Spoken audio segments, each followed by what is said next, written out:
did a video about the 3-step program for bullies. I think Governor Pritzker up there in Illinois may have to go to step 3. He announced that Spurs is preparing the National Guard in Texas to go up to Illinois to invade Chicago. What?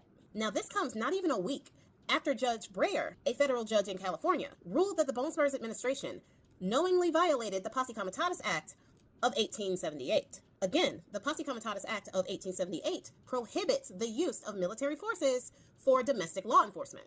And when the Spurs administration usurped power of the National Guard in LA, he violated that act.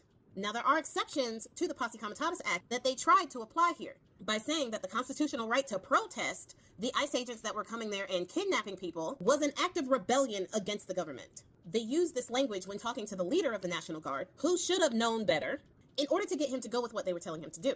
But again, he should have known better.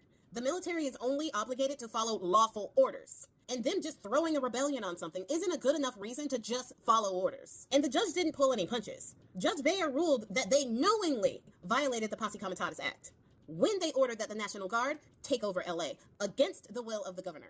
Now, people can argue all they want that this isn't the first time the National Guard has been used in LA. In 1992, the National Guard was deployed to calm a riot that had started. However, the governor requested that the National Guard be used to calm the riot. In this case, Spurs and his administration took over the National Guard without the consent and against the wishes of Governor Gavin Newsom.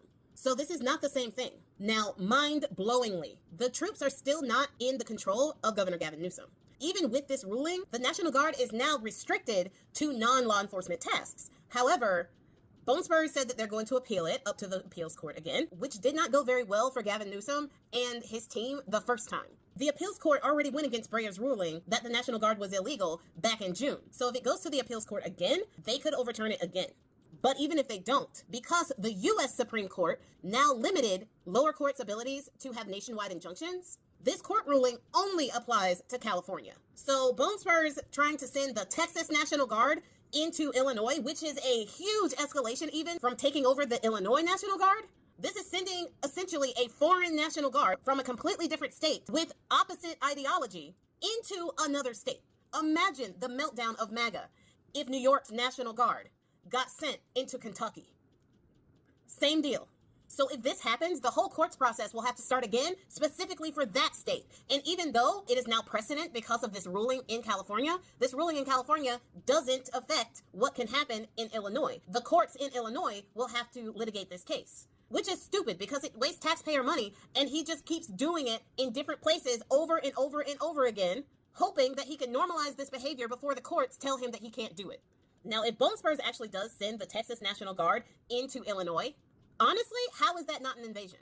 How is that not a domestic invasion? Especially when both the governor and the mayor are saying, stay the fuck out of my state. Illinois has its own National Guard. Perhaps it's time for a little step 3.